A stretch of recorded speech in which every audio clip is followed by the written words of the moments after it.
into today's conversation, can you let us in a bit on the background and the achievements of the Kogi Internal Revenue Service, sir? Thank you so much. I think it's my honor and privilege to represent my boss, Alhaji Sule Salihu, on this program. And I feel so honored and feel so humbled to be on this program. The journey of Kogi State Internal Revenue Service started 2016 when it transited from board to a service. It was an agency under the Ministry of Finance then, reporting to the Ministry of Finance until it was granted autonomy in 2016. And the autonomy was both administrative and financial autonomy. What that's supposed to mean was that it was now given a niche to run on its own, to evolve its policies in terms of recruitment and general administration. That led to the recruitment of professionals into the service. And ever since, glory be to God, it has been moving from growth to growth in terms of revenue generation.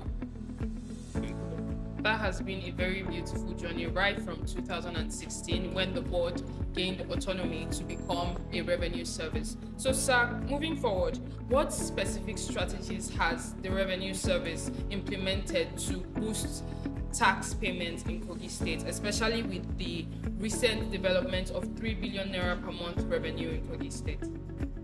Okay, before now, the tax culture in Kogi State was at the lowest ebb.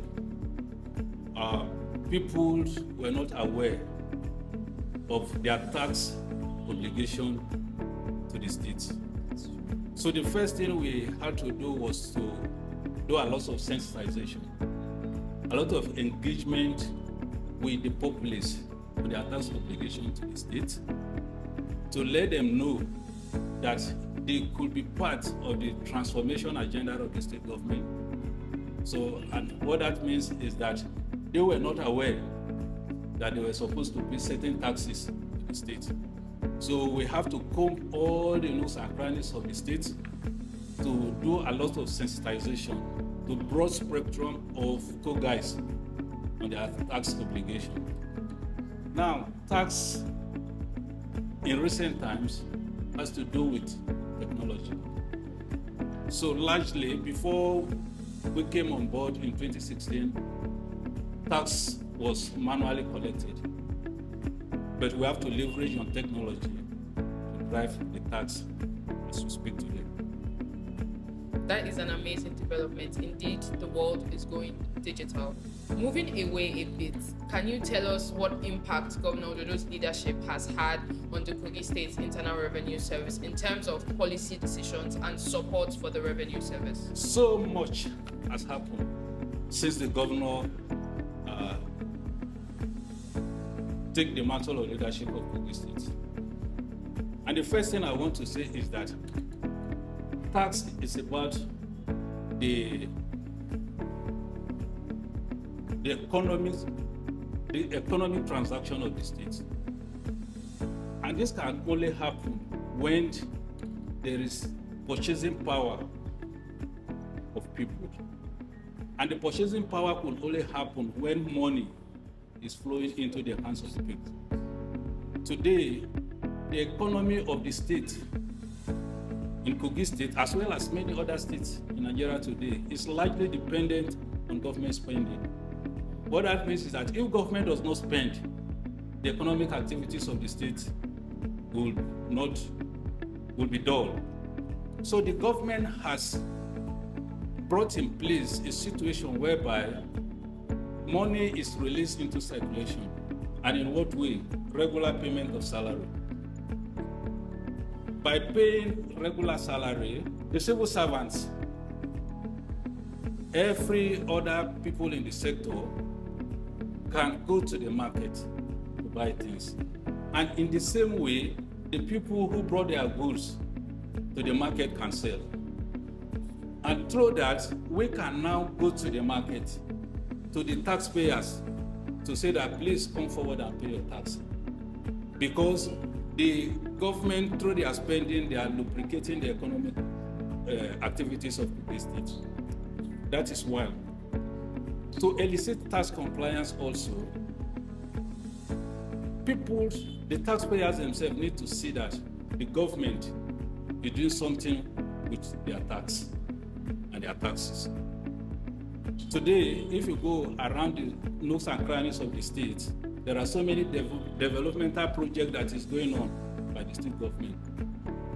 Talked about road infrastructure, talked about agriculture, talked about health sector, talked about educational sector. The citizens are seeing what the state government is doing with their money. And that has made it easy and easier for us to go out there and collect the various taxes. Again, the government has supported us so much in terms of political will. Before now, it has been very difficult to collect taxes from certain group of taxpayers. But today, those people, by the time they run to the government, to the governor, to say that, oh, this is the tax liability they have given to me, and the governor will say that, oh, please go back and settle with Kogi State Internal Revenue Service.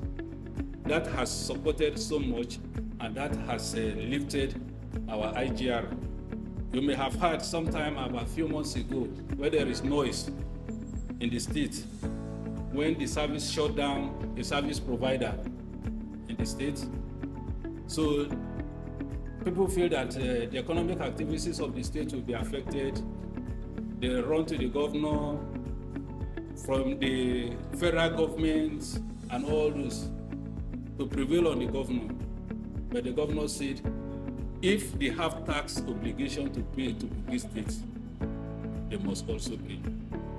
And one thing I must not fail to mention is that the governor also approved a new salary structure for the service, and which has also lifted the morale of the staff. And now, as we speak, the staff are happy and also contributing in the growth of IGR. In the same vein, in August last year, when the new directors are to be appointed, after the former directors have served their statutory 8 years, the governor graciously appointed directors from within instead of bringing directors from outside.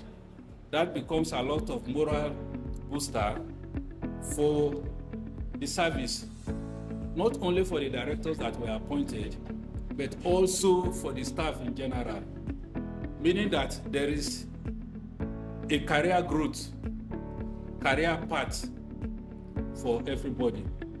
And that makes the staff to remain committed to the job they are doing.